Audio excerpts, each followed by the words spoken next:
하나님의 말씀 요한복음 7장 53절로 8장 11절 말씀 보겠습니다. 우리 함께 한 목소리로 우리 천천히 봉독하겠습니다. 다 각각 집으로 돌아가고 예수는 감람산으로 가시니라. 아침에 다시 성전으로 들어오시니 백성이 다 나오는지라 앉으사 그들을 가르치시더니 서기관들과 바리새인들이 음행 중에 잡힌 여자를 끌고 와서 가운데 세우고 예수께 말하되 선생이여 이 여자가 간음하다가 현장에서 잡혔나이다. 모세는 율법에 이러한 여자를 돌로 치라 명하였거니와 선생은 어떻게 말하겠나이까? 그들이 이렇게 말함은 고발할 조건을 얻고자 하여 예수를 시험함이로라. 예수께서 몸을 굽히사 손가락으로 땅에 쓰시니 그들이 묻기를 마지 아니하는지라. 이에 일어나 이르시되 너희 중에 죄 없는 자가 먼저 돌로 치라 하시고 다시 몸을 굽혀 손가락으로 땅에 쓰시니 그들이 이 말씀을 듣고 양심의 가책을 느껴 어른으로 시작하여 젊은이까지 하나씩 나아가고 오직 예수와 그 가운데 섰는 여자만 남았더라. 예수께서 일어나사 여자 외에 아무도 없는 것을 보시고 이르시되 여자여 너를 고발하던 그들이 어디 있느냐? 너를 정죄한 자가 없느냐? 대답하되 주여 없나이다. 예수께서 이르시되 나도 너를 정죄하지 아니하노니 가서 다시는 죄를 범하지 말라 하시니라. 아멘. 우리 예수님은 이 초막절을 맞이하여 예루살렘 성전에 올라가셔서 이 사람들을 가르치셨다라고 말씀을 드렸습니다. 그런데 이 가르침에 다양한 반응이 나왔습니다. 어떤 이는 이 사람은 선지자다. 또 어떤 이는 이 사람이야말로 메시아다라고 했습니다. 또 어떤 이들은 이 선지자가 어떻게 이 갈릴리라고 하는 이 총구석에서 나올 수 있느냐라고 예수를 반대했습니다. 그리고 산헤들린 공회는 예수님을 잡고자 했지요. 하지만 아직 예수님의 때가 이르지 않았기에 그렇게 할 수 없었습니다.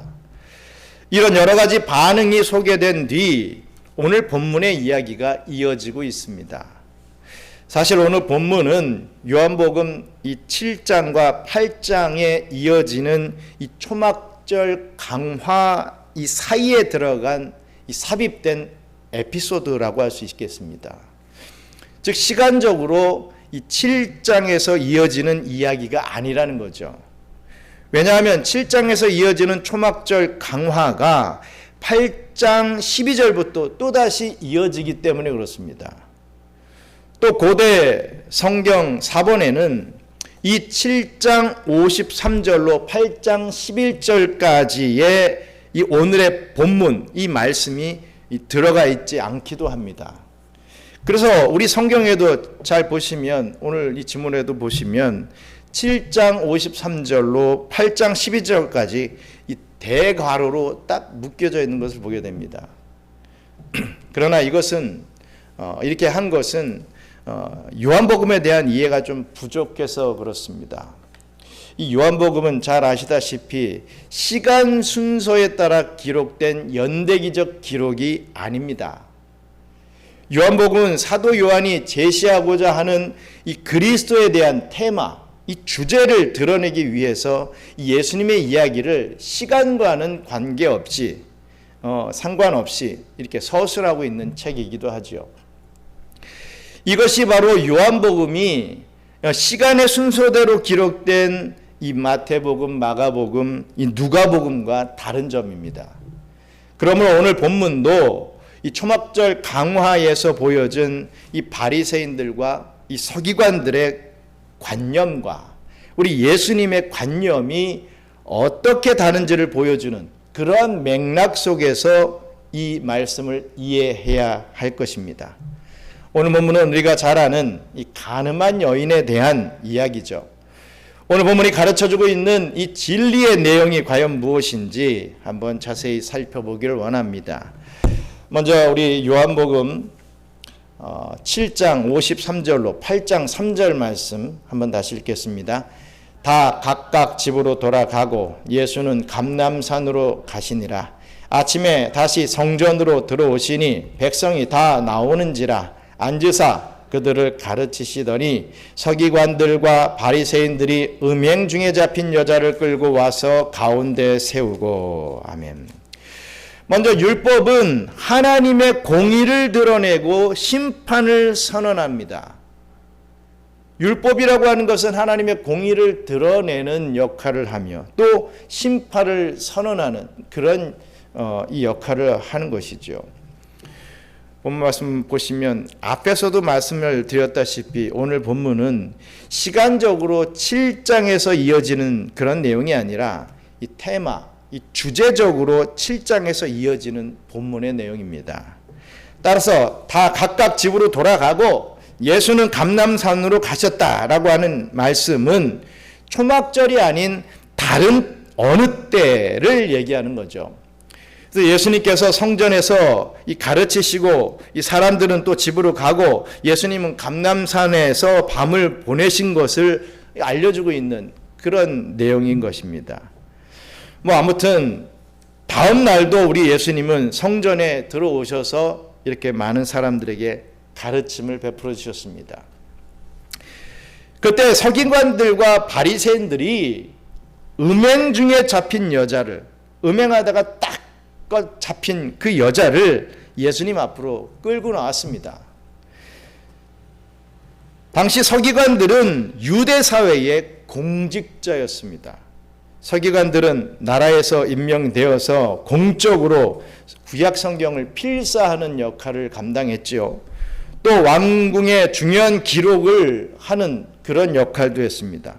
또 율법을 가르치기도 하는 그런 아주 중요한 역할을 감당했던 사람들이 바로 서기관들이었습니다. 또 우리가 잘 아는 이 바리새인들은 당시 유대교의 전통과 이 신앙을 파수하고자 율법을 정말 열심히 연구하고 또 그 율법을 연구한 것을 어떻게든 준수하려고 누구보다도 힘썼던 이 당대에 존경받던 계파가 바로 이 바리새인들이었습니다. 그러나 이 두 무리의 사람들은 예수님께 호되게 야단을 맞았던 그런 사람이었습니다. 사회적으로도 기반이 있고 또 율법을 연구하고 성경을 필사하는 이렇게 귀한 직분을 맡았던 자들이 왜 예수님께 호되게 야단을 맞았겠습니까? 우리 야단을 맞았던 내용들이 나오고 있죠. 마태복음 23장 27절 같이 읽겠습니다. 화 있을진저 외식하는 서기관들과 바리새인들이여 회칠한 무덤 같으니 겉으로는 아름답게 보이나 그 안에는 죽은 사람의 뼈와 모든 더러운 것이 가득하도다. 외식하는 자들아 이렇게 얘기하고 있죠. 회칠한 무덤 같은 자들아 이렇게 얘기를 하고 있습니다. 정말 엄청난 욕을 먹고 있는 것을 봅니다. 그들은 사람들의 존경과 또 자신의 이익을 위해서 율법을 이용하던 사람들이었기 때문에 우리 예수님은 그렇게 이들을 야단을 쳤던 것입니다.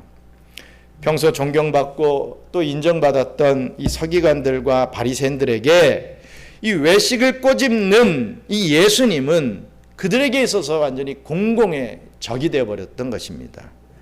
그런 이들이 음행을 하다가 잡힌 여자 하나를 예수님 앞으로 데리고 왔던 것입니다. 우리 요한복음 8장 우리 4절로 6절 말씀 같이 읽겠습니다.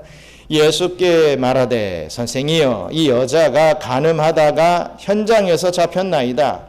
모세는 율법에 이러한 여자를 돌로 치라 명하였거니와 선생은 어떻게 말하겠나이까? 그들이 이렇게 말함은 고발할 조건을 얻고자 하여 예수를 시험함이러라. 예수께서 몸을 굽히 사 손가락으로 땅에 쓰시니. 아멘.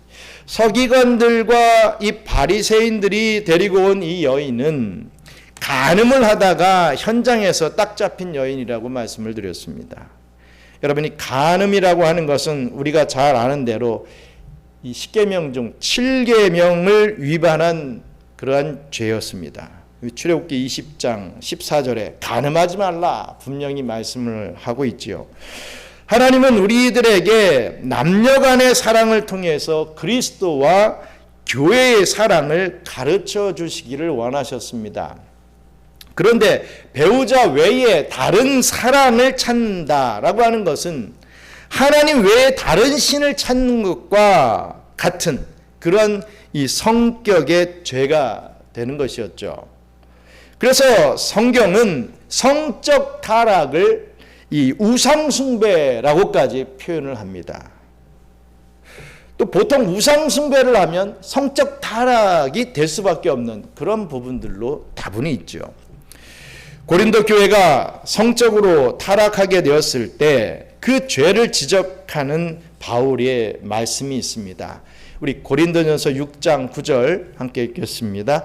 불의한 자가 하나님의 나라를 유업으로 받지 못할 줄을 알지 못하느냐? 미혹을 받지 말라. 음행하는 자나 우상 숭배하는 자나 간음하는 자나 탐색하는 자나 남색하는 자나. 아멘. 그래서 하나님은 이 간음을 아주 큰 죄라고 여기셨던 것입니다. 이렇게 간음한 여인을 데리고 와서 이 서기관들 또 이 바리새인들은 예수님께 이렇게 묻습니다. 5절에 보시면 모세는 율법에 이러한 여자를 이런 간음한 여자를 돌로 치라 라고 명하였거니와 선생님은 과연 어떻게 말하겠습니까? 이렇게 물었던 것입니다. 실제로 모세의 율법은 간음한 자를 죽이라 라고 분명히 말씀을 했습니다. 우리 레위기 20장 10절 같이 읽을게요. 누구든지 남의 아내와 간음하는 자, 곧 그의 이웃의 아내와 간음하는 자는 그 간부와 음부를 반드시 죽일지니라. 분명히 율법에 이렇게 기록되어 있습니다. 하지만 이 서기관들과 이 바리새인들이 이 문제를 예수님께 던지는 것은 다분히 의도가 있었다는 것을 우리 성경도 말씀해 주고 있죠. 바로 예수를 고발할 조건을 찾기 위함이었다. 예수를 고발할 조건을 찾고자 이러한 것으로 시험하기 위함이었다라고 분명히 밝히고 있습니다. 만약 예수님이 이 율법에 명한 대로 그래 율법에 그렇게 명했으니까 이 여인을 돌로 쳐라 이렇게 하면 지금까지 예수님이 보여주셨던 그 용서의 모습들, 그 자비한 모습들, 이 긍휼을 가르쳐 주셨던 그 모든 것들과 상반되게 판결하는 것이니 그런 모순을 가진 거짓 선생으로 낙인 찍히게 될 것입니다. 또 당시 사형이라고 하는 것은 이 로마의 재판을 받은 후에 시행을 할 수 있었던 것입니다. 자기들끼리 사형하고 이럴 수가 없었던 것이죠. 그런데 만약 예수님이 이 여자를 율법에 기재되어 있는 대로 말하는 대로 돌로 쳐라 죽여라 이렇게 명하게 되면 바로 이 현행법을 어기게 되는 것입니다. 또 만약 예수님이 이번만 좀 봐주자 돌로 치지 마라 살려주자 이렇게 말씀하신다면 예수님은 모세가 명한 이 율법을 또 어긴 자가 되기 때문에 이 유대법에 의해 이 가두어둘 수 있게 되는 그런 조건을 갖추게 되는 것입니다. 사방에 이 빠져나갈 수 없는 함정을 파놓고 지금 이런 문제를 냈던 것이죠. 이렇듯 서기관과 바리새인들은 누구보다도 이 율법을 잘 알고 있었던 사람이었습니다. 얼마나 율법을 연기를 잘했으면 이러한 걸 가지고서 이 함정을 팔 수가 있었겠습니까? 감히 예수님 앞에서 말입니다. 하지만 그들은 율법을 오용하고 남용했던 사람들이었죠. 우리 하나님께서는 율법을 왜 주셨습니까? 우리 로마서 2장 12절로 13절 함께 읽겠습니다. 무릇 율법 없이 범죄한 자는 또한 율법 없이 망하고 무릇 율법이 있고 범죄한 자는 율법으로 말미암아 심판을 받으리라. 하나님 앞에서는 율법을 듣는 자가 의인이 아니요 오직 율법을 행하는 자라야 의롭다 하심을 얻으리니. 아멘. 하나님은 율법을 세우심으로 무엇이 선하고 악한지를 가르쳐 주시는 그러한 역할로 율법을 세워주셨습니다. 그래서 하나님의 백성들이 어떻게 살아야 할지를 가르쳐 주신 것이죠. 어떤 이 바로미터, 척도를 주신 것입니다. 그래서 율법을 모르고 죄를 지은 사람은 그것 때문에 망한다라고 하는 의미입니다.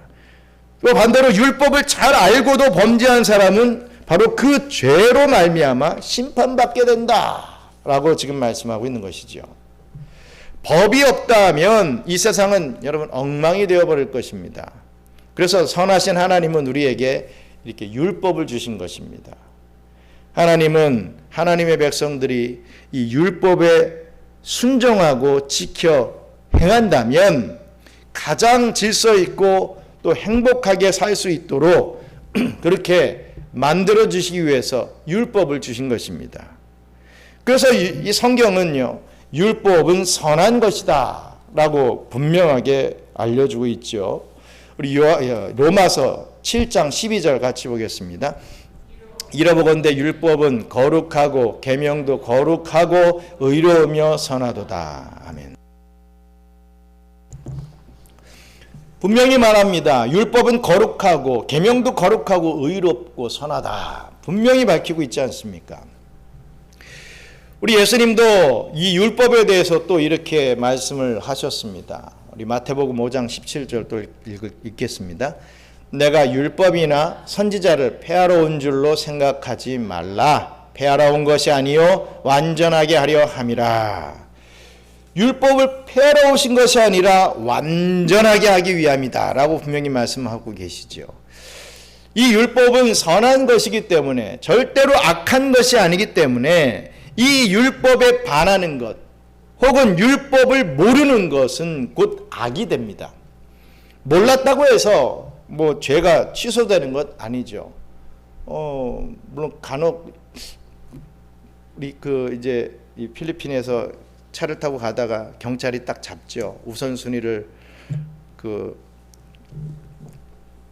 잘 못 지켰거나 뭐 하여튼 뭐 과속을 했거나 뭐 이런 거 잡잖아요. 보통 여기 수북에는 우선순위를 잘못해가지고 잡히는 경우들이 많이 있는데, 그러면 꼭 하는 말이 뭡니까? 몰랐습니다. 난 몰랐습니다. 이렇게 얘기를 많이 하죠. 실수를 했으니까 용서해 달라고. 물론 어떤 뭐 좋은 경찰들은 또 이제 넘어가는 경우도 있습니다. 하지만 모르는 거는 나하고 상관없고, 너는 법을 어겼기 때문에 이 딱지를 끊어야 된다. 이렇게 하는 경우들을 참 많이 경험하게 됩니다. 몰랐다고 해서 죄가 취소되는 건 아니라는 것입니다. 법을 모르는 것도 죄가 되는 것이죠. 하나님의 공의는 절대로 죄를 그냥 넘어가실 수가 없습니다. 이 죄에 대해서는 의로우신 하나님은 응당 그것에 대한 심판을 하셔야만 합니다. 심판을 나타내셔야만 합니다. 그러므로 율법은 하나님의 공의를 드러내고 심판을 선포하는 것입니다. 나름 이 율법에 속한 이 서기관들과 이 바리새인들은 이 율법의 이런 기능을 어느 정도 이해하고 이런 간음한 여인으로 하여금 우리 예수님을 함정에 빠뜨리려고 했던 것입니다. 또 우리 본문 말씀 보겠습니다. 요한복음 8장 7절로 9절 말씀 같이 읽겠습니다. 그들이 묻기를 맞이 아니하는지라 이에 일어나 이르시되 너희 중에 죄가 없는 자가 먼저 돌로 치라 하시고 다시 몸을 굽혀 손가락으로 땅에 쓰시니 그들이 이 말씀을 듣고 양심의 가책을 느껴 어른으로 시작하여 젊은이까지 하나씩 나아가고 오직 예수와 그 가운데 섰는 여자만 남았더라. 아멘. 또 생각해 볼 것은 복음은 하나님의 사랑을 드러내고 또 용서를 선포합니다. 이 율법과 이 복음에 대해서 지금 비교해서 좀 말씀을 드립니다. 복음은 하나님의 사랑을 선포하고 또 용서를 선포하죠. 우리 예수님을 함정에 빠뜨리려고 하는 서기관들과 이 바리새인들에게 우리 예수님은 의외의 대답을 해 주십니다. 뭐라고 하셨습니까? 너희 중에 죄 없는 자가 먼저 돌로 치라. 이렇게 말씀하셨습니다. 6절에 보면 땅에다가 손가락으로 무엇을 쓰시고 그 말씀을 하신 후에 이 8절에 보시면 다시 또 손가락으로 뭔가를 쓰신 그 내용들이 나오고 있습니다. 여기서 뭐 어떤 글을 쓰셨는지 뭐 여러 신학자들이 뭐 주장은 다양하지만 분명한 것은 알 수 없습니다. 왜냐? 성경이 뭐 말하지 않기 때문에 그렇습니다. 그러나 이 장면은 구약의 어떤 장면을 우리가 떠올리게 만들어 줍니다. 이 손가락이 나타나 뭔가를 쓴 사건, 구약에서 어디에 나옵니까? 바로 이 바벨론 포로 시대에 이 바벨론의 왕 벨사살은 예루살렘 성전의 기명들을 다 가지고 와서 이 예배 드리는 이런 도구들을 다 가지고 와서 거기에 술을 붓고 이 잔치를 즐겼습니다. 우리 다니엘서 5장 4절로 5절 말씀 같이 읽겠습니다. 그들이 술을 마시고는 그 금, 은, 구리, 쇠, 나무, 돌로 만든 신들을 찬양하니라. 그때에 사람의 손가락들이 나타나서 왕궁 촛대 맞은편 석회벽에 글자를 쓰는데 왕이 그 글자 쓰는 손가락을 본지라. 아멘. 그 글을 보고 해석할 수 없었던 벨사살 왕은 어떻게 합니까? 하나님의 사람 다니엘을 불러서 이것을 해석하게 하지요. 그 내용이 다니엘서 5장 25절로 28절에 나옵니다. 같이 읽겠습니다. 기록된 글자는 이것이니 곧 메네 메네 데겔 우바르신이라. 그 글을 해석하건대 메네는 하나님이 이미 왕의 나라의 시대를 세워서 그것을 끝나게 하셨다 하며, 데겔은 왕을 저울에 달아보니 부족함이 보였다 하며, 베레스는 왕의 나라가 나뉘어서 메대와 바사 사람에게 준바되었다 함이니이다 하니. 아멘. 손이 나와서 쓴 글자는 하나님의 율법으로 왕을 달아보니 부족하여 심판을 받게 된다라고 하는 내용이었다는 말씀입니다. 우리는 이 장면에서 예수님이 쓰신 글씨도 이런 의도가 아니었는가 이렇게 추측해 볼 수가 있습니다. 너희들도 하나님의 율법의 저울에 달아보면 부족하다, 이렇게 메시지를 쓰신 것이라고 추측을 할 수가 있습니다.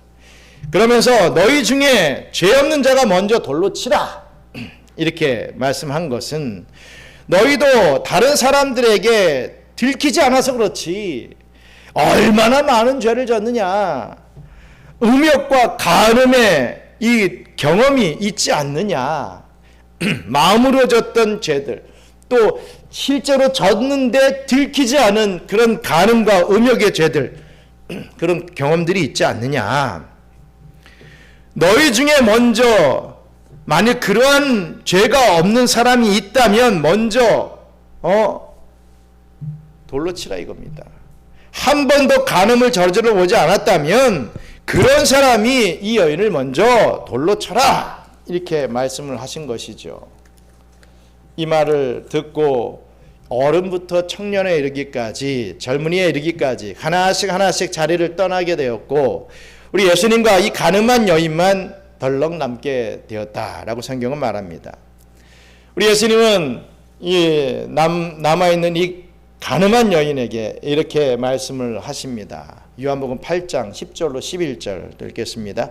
예수께서 일어나사 여자 외에 아무도 없는 것을 보시고 이르시되, 여자여 너를 고발하던 그들이 어디 있느냐? 너를 정죄한 자가 없느냐? 대답하되 주여 없나이다. 예수께서 이르시되 나도 너를 정죄하지 아니하노니 가서 다시는 죄를 범하지 말라 하시니라. 아멘. 예수님은 이 여인에게 여자여 너를 고소하던 그들이 어디 있느냐, 너를 정죄하던 자들이 어디 있느냐, 이렇게 물었습니다. 자신을 율법의 저울에 올려보았던 사람들은 다 떠나고 없었던 것이죠. 더 이상 이 여인을 정죄할 자가 없게 된 것입니다. 아무도 없는 것을 본 여인은 주여 없나이다, 이렇게 대답을 했습니다. 그리고 예수님은 나도 너를 정죄하지 아니한다. 이렇게 말씀했습니다. 율법에 의하면 정죄하고 심판을 해야 될 텐데 그게 맞는 건 아니겠습니까? 가늠한 여인, 바로 돌로 치고 심판을 받아야 마땅한데 우리 예수님은 이 여인을 정죄하지 않겠다 이렇게 말씀을 하신 것입니다. 서기관과 바리새인 그리고 흥분한 군중들은 자신의 마음속에 있는 죄 때문에 돌아갔다라고 하지만 우리 예수님이야말로 죄가 없으신 의로우신 하나님 아니십니까? 죄가 없으니까 예수님이야말로 돌로 칠 수 있지 않습니까? 그런데 왜 우리 예수님은 이 여인을 정죄하지 않았겠습니까? 이전에 살펴보았듯이 우리 하나님은 죄를 넘어갈 수 없다라고 하지 않았습니까? 그것은 이 여인이 당해야 할 이 정죄를 예수님이 다 가져가시고 대신 그 정죄를 받으셨기 때문에 그렇습니다. 예수님이 여인을 정죄한 게 아니라 그 정죄를 다 예수님이 다 짊어지시고 받으셨다 이거죠. 다 가져가셨다 이거죠. 예수님께서 십자가에 달리실 때 우리 사람들이 이런 말을 합니다. 우리 마가복음 14장 64절 말씀 같이 읽겠습니다. 그 신성 모독하는 말을 너희가 들었도다. 너희는 어떻게 생각하느냐 하니 그들이 다 예수를 사형에 해당한 자로 정죄하고 아멘. 정죄했다라고 했습니다. 죄 없으신 예수님이 우리의 정죄를 대신 가져가셔서 우리 대신 정죄를 받으셨습니다. 여러분, 복음하면 막 어렵게 생각하지 마십시오. 이게 바로 복음입니다. 저와 여러분들의 이 모든 죄를 예수님이 다 가져가셨다. 짊어지셨다. 그게 복음입니다. 율법으로 말미암아 마땅히 받아야 할 정죄를 면하게 된 것. 여러분 바로 이게 복음이죠. 그래서 우리는 영원히 처해야 할 지옥 형벌을 벗어버렸습니다. 저 영원한 천국에서 복락을 누리게 된다. 그 누릴 수 있는 게 저와 여러분들이다. 여러분 이게 복음입니다. 그러나 서기관들과 이 바리새인들은 율법적 지식을 가지고 그 율법을 지켜 행하려고 했고 그래서 자신들이 의로워질 수 있는 자 그리고 의로운 자라고 이렇게 생각을 했습니다. 그래서 성경의 내용보다 더 세분화여서 이들이 율법을 613개 613가지의 율법의 이 행동 지침을 다 그들이 막 연구해서 만들어 놓고 어떻게든 잘 지키려고 노력했던 자들이 바로 이 서기관들과 바리새인들이었습니다. 말이 613개지 정말 많지 않습니까? 근데 여러분 이 613개의 율법을 정말 100% 다 지키면 구원받습니다. 율법을 다 지키면 구원받을 수 있어요. 근데 문제는 우리가 죄인이기 때문에 이 율법을 지킬 수가 없습니다. 우리 예수님은 다 지킬 수 있죠. 근데 우리는 안 된다 이거죠. 그렇기 때문에 우리에게는 율법이 필요한 게 아니라 예수님이 필요한 것인 것이죠. 예수님이 우리의 그 율법 그 죄들을 율법에 의한 그 모든 죄들을 다 가져가셨기 때문에 우리는 구원을 받을 수 있다라는 사실입니다. 여러분 그 율법의 의무라는 그 무거운 짐을 지고 한평생을 살았던 것입니다. 예수님은 이런 서기관, 이런 바리새인들에게 이렇게 무거운 짐을 지고 한평생을 살았던 그런 이 서기관과 바리새인들에게 야 그거 아니야.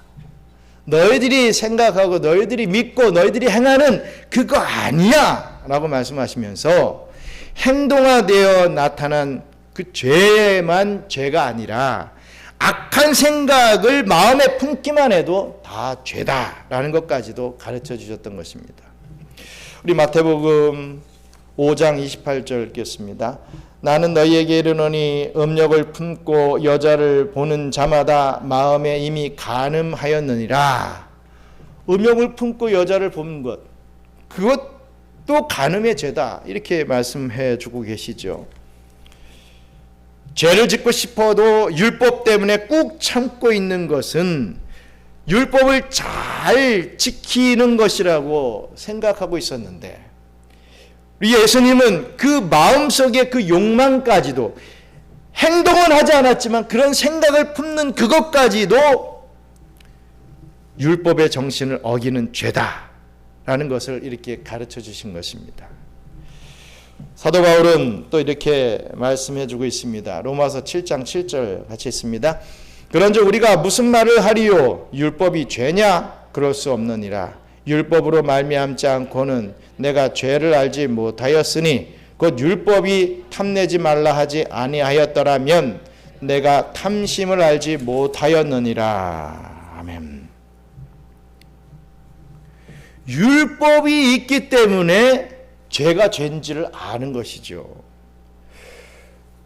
모든 율법을 어릴 때부터 지켜 행하던 이 바리새인, 그 중에서 최고의 바리새인이 누구였습니까? 바로 바울이었습니다. 바울만큼 율법을 철저히 지키려고 했던 사람이 누가 있었겠습니까? 그랬던 바울이었지만 그에게 탐심이 있었기 때문에 자기 역시 죄인이라는 것을 알게 되었다라고 이렇게 고백하고 있는 것입니다. 그러니 바울은 성령의 영감 속에서 인간은 율법을 온전히 지킬 수 없는 자다. 아무리 지키려고 노력하지만 절대로 율법을 우리 인간들은 지킬 수 없다. 이렇게 천명하고 있는 것입니다. 우리 로마서 3장 20절 또 읽겠습니다. 그러므로 율법의 행위로 그의 앞에 의롭다 하심을 얻을 육체가 없나니 율법으로는 죄를 깨달음이니라. 율법의 행위로 그 앞에 의롭다 하심을 얻을 육체는 없다 이거죠. 율법으로 의롭다함을 얻는 게 아니고 율법으로는 내가 이게 죄구나. 또 내가 이런 죄를 지었구나. 이것을 깨닫게 함이라는 것을 말씀해 주고 있는 것입니다. 그렇습니다. 죄인인 우리에게 이 율법은 우리의 의지로 지켜 행해서 의로워지는 것이 아니라 그 하나님이 명하신 율법을 지키지 못하는 그런 죄인임을 알게 하는 그런 기능이라는 것이죠. 그러면 자신의 죄를 자각한 사람은 어떻게 됩니까? 여러분, 그 죄를 해결해야 되지 않겠습니까? 내가 죄를 졌구나. 그러면 어떻게 용서받으려면 어떻게 됩니까? 해결하려면 어떻게 합니까? 내가 죄인이기 때문에 어떡하지? 방법을 찾게 되겠죠. 그래서 그리스도의 십자가로 가게 되는 것입니다. 왜? 방법이 없기 때문에. 세상의 방법으로는 우리의 죄 문제가 해결될 수 없기 때문에 우리는 오직 죄 문제의 해결인 그리스도의 십자가로 나가게 되는 것입니다. 우리 갈라디아서 3장 24절 같이 읽겠습니다. 이같이 율법이 우리를 그리스도로 인도하는 초등교사가 되어 우리로 하여금 믿음으로 말미암아 의롭다함을 얻게 하려 함이라. 율법은 그 기능이 뭐냐? 우리로 하여금 그리스도께로 인도해내는데 그 기능이 있다는 것이죠. 율법 자체가 거룩하고 율법 자체가 우리의 죄를 해결해주고 이러기 아니라 그 율법이 있기 때문에 내가 죄인인 줄 알고 그렇다면 내 죄의 문제 어떻게 하냐? 해결하려면 예수님께로 가는 것밖에 없구나. 십자가로 나가는 방법밖에 없구나. 이렇게 깨닫게 된다는 것입니다. 율법은 우리를 죄인으로 정죄하고 우리에게 심판을 선고하지만 그 다음에 그 죄인으로 하여금 예수 그리스도를 찾게 만드는 그런 역할을 합니다. 그래서 예수 그리스도의 십자가 앞에 이 자신의 죄를 내어놓게 만든다라는 것이죠. 예수는 십자가에서 우리의 죄를 가져가시고 또 우리 대신 하나님의 공의의 심판당하심으로 말미암아 우리에게는 죄 용서와 생명과 영생이 주어지게 된다. 이게 복음이라는 것이죠. 그래서 더 이상 우리에게는 정죄가 없다라고 분명히 우리는 믿을 수 있는 것입니다. 로마서 8장 1절로 2절 같이 읽겠습니다. 그러므로 이제 그리스도 예수 안에 있는 자에게는 결코 정죄함이 없나니 이는 그리스도 예수 안에 있는 생명의 성령의 법이 죄와 사망의 법에서 너를 해방하였음이니라. 우리는 절대로 이 죄 문제의 해결을 받을 수 없는 존재인데 예수 안에 있을 때 해결된다 이거죠. 결코 정죄함이 없나니도 아닙니다. 결코 정죄함이 없나니 1도 그럴 확률이 없다 이겁니다. 이 복음의 은혜를 받은 사람은 여러분 어떻게 살아야 합니까? 오늘 보면 11절에 가서 다시는 죄를 범하지 말라 하시니라 라고 말씀하고 있습니다. 은혜 받았다. 은혜 받은 자는 이렇듯 죄를 미워하게 돼 있다 이겁니다. 죄로부터 멀어지게 돼 있다. 결코 죄 안에 머무르지 않는다. 은혜는 죄로부터 우리를 떠나게 만드는 역할을 감당하게 되는 것을 봅니다. 물론 우리는 죄인이기 때문에 한번 내가 죄 안 지겠어 하면 또 죄 안 지는 건 아니죠. 또 죄를 또 질 수도 있습니다. 하지만 또 회개함으로 다시금 또 그 죄를 안 지려고 노력하는 그러한 부분들로 성장해 가게 되죠. 하지만 은혜 받지 않는 자들은 뭐 내가 이런 죄를 지나 안 지나 뭔 상관이 있어. 그냥 뭐 좋은 게 좋은 거라고 살면 되지 뭐. 그런 의식이 없는데 은혜 받은 자들은 이 죄 문제 어떻게 합니까 하면서 회개하고 결코 다시는 또 그 죄를 짓지 않으려고 그렇게 노력하며 살아가게 된다라는 말씀입니다. 성도 여러분, 레미제라블이라고 하는 소설을 다 읽으셨죠? 보시면 먹을 것이 없어서 이 장발장이 뭘 훔칩니까? 기껏해야 빵 하나 훔쳤습니다. 빵 하나 훔쳤던 좀도둑 장발장을 바꾼 것은 그것 때문에 19년이라고 하는 감옥 생활을 하게 된 그것 때문에 이 장발장이 바뀐 게 아니었습니다. 19년 동안의 감옥 생활이 이 감옥의 심판이 장발장을 바꾸지 못했죠. 19년의 감옥 생활을 하고 드디어 석방이 됩니다. 그런 후에 또 어떤 짓을 합니까? 또 은초대를 훔치는 또 종도둑 노릇을 하는 것을 보죠. 그러나 그를 이렇게 바꾼 것은 이 금초대를 훔치다 발각이 되었지만 은초대를 훔치다 발각이 되었지만 그 은초대는 내가 선물로 준 것입니다 라고 하면서 은혜를 베풀었던 그 미리엘 신부 때문에 장발장의 인생이 바뀌게 됩니다. 그 은혜가 장발장의 인생을 완전히 바꿔버렸죠. 마찬가지로 복음의 은혜를 믿는 자, 하나님께서 베풀어 주신 그 복음이 바로 은혜였다라는 것을 믿는 자는 그 인생이 바뀐다라는 것을 알아야 할 것입니다. 하나님은 우리에게 십자가의 은혜를 베풀어 주셨습니다. 이 은혜가 우리를 이 험한 세상 속에서 그리스도인으로 살게 하지요. 고난이 찾아와도 힘든 일이 있어도 이 하나님의 은혜가 있다면 우리는 극복하고 또 살아갈 수 있게 됩니다. 성경에서 말하는 진짜 축복이 바로 이것입니다. 복음의 사람 바울을 한번 보십시오. 바울은 복음 때문에 수도 없는 참 많은 고난과 어려움을 당했습니다. 그러나 이 바울은 결국에는 이런 고백을 합니다. 고린도전서 15장 10절 같이 읽겠습니다.